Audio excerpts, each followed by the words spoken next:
To C star official. இன்னைக்கு ஒரு முக்கியமான இன்ஃபர்மேஷன் பத்தி தான் இந்த பதிவில் நம்ம பார்க்க போறோம். ஆதார் கார்டுல திருத்தம் மேற்கொள்வதற்கு என்னென்ன ஆவணங்கள் பயன்படுத்தணும் அப்படின்னு UITAI விரிவான அறிவிப்பு வெளியிட்டிருக்காங்க. இதை பத்திய ஃபுல் இன்ஃபர்மேஷன் தான் இந்த பதிவில் நம்ம பார்க்க போறோம். பதிவுக்குள்ள போறதுக்கு முன்னாடி சேனலை சப்ஸ்கிரைப் பண்ணுங்க. இந்த பதிவை எல்லாருக்கும் ஷேர் பண்ணுங்க. பெல் பட்டனை கிளிக் பண்ணுங்க. வாங்க இப்ப பதிவுக்குள்ள போகலாம். ஆதார் கார்டில் மோசடிகளை தவிர்க்கும் வண்ணம் அடிக்கடி அப்டேட்டுகளும் அறிவிப்புகளும் வந்துகிட்டே இருக்கு. இதுதான் இந்த அறிவிப்பும் வெளியிட்டிருக்காங்க. ஆதார் கார்டில் திருத்தம் மேற்கொள்வதற்கு என்னென்ன ஆவணங்களை பயன்படுத்தலாம் அப்படின்ற ஒரு அறிவிப்பை வெளியிட்டிருக்காங்க. உங்களுடைய பெயரை திருத்தம் பண்றதுக்கு என்ன ஆவணம் பயன்படுத்தணும், உங்களுடைய முகவரியை திருத்தம் பண்ணணும்னா அதுக்கு என்ன ஆவணம் பயன்படுத்தணும், தந்தை, கணவர் இல்லை காப்பாளர் அவர்களுடைய பெயரை திருத்தம் பண்ணணும்னா என்ன ஆவணம் சப்மிட் பண்ணணும், பிறந்த தேதி டேட் ஆஃப் பர்த் சேஞ்ச் பண்ணணும்னா அதுக்கு என்ன ஆவணம் சப்மிட் பண்ணணும், அதை பற்றின ஒரு விளக்கம் தான் கொடுத்துருக்காங்க. அது என்னென்ன ஆவணம் அப்படின்றத பார்க்கலாம்.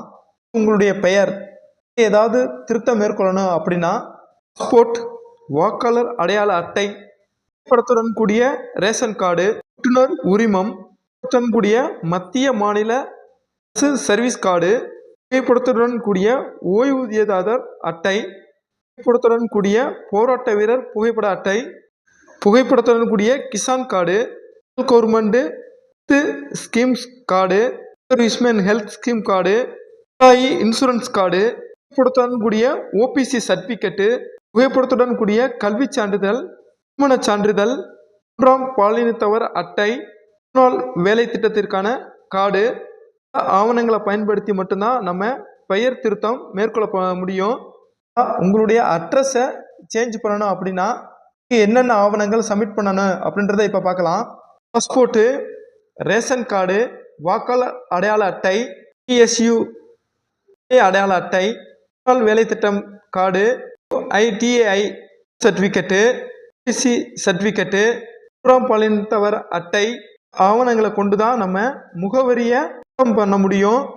போக office passbook, bank passbook, phone bill, EP bill, வீட்டு வரி ரசீது, LICக்குள்ள காப்பீட்டு அட்டை ஆவணங்களை கொண்டும் முகவரியை நம்ம சேஞ்ச் பண்ண முடியும். உங்களுடைய ரிலேஷன்ஷிப்பை சேஞ்ச் பண்ணுறதுக்கு என்ன ஆவணங்கள் சப்மிட் பண்ணணும் அப்படின்றத பார்க்கலாம்.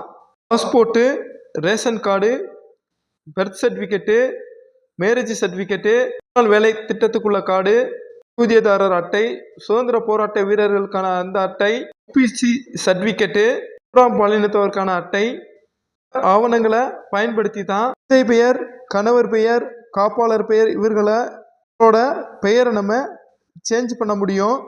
நம்மளுடைய பிறந்த தேதி டேட் ஆஃப் பர்த்தை எப்படி ஆவணத்தை கொண்டு கரெக்ஷன் பண்ணணும் அப்படின்றத இப்போ பார்க்கலாம்.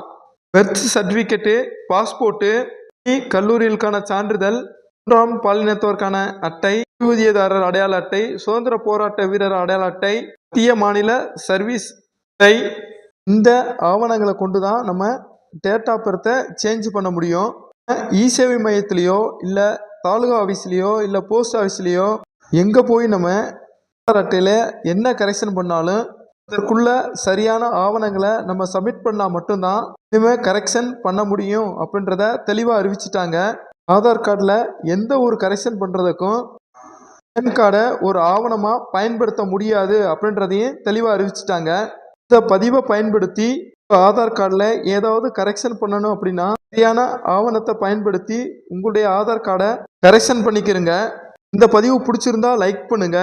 இந்த பதிவில் ஏதாவது சந்தேகம் இருந்தால் கமெண்ட் பாக்ஸில் தெரிவிங்க. ஆதார் கார்டை பற்றி வேறு ஏதாவது தகவல் வேணும்னாலும் இந்த பதிவில் தெரிவிங்க.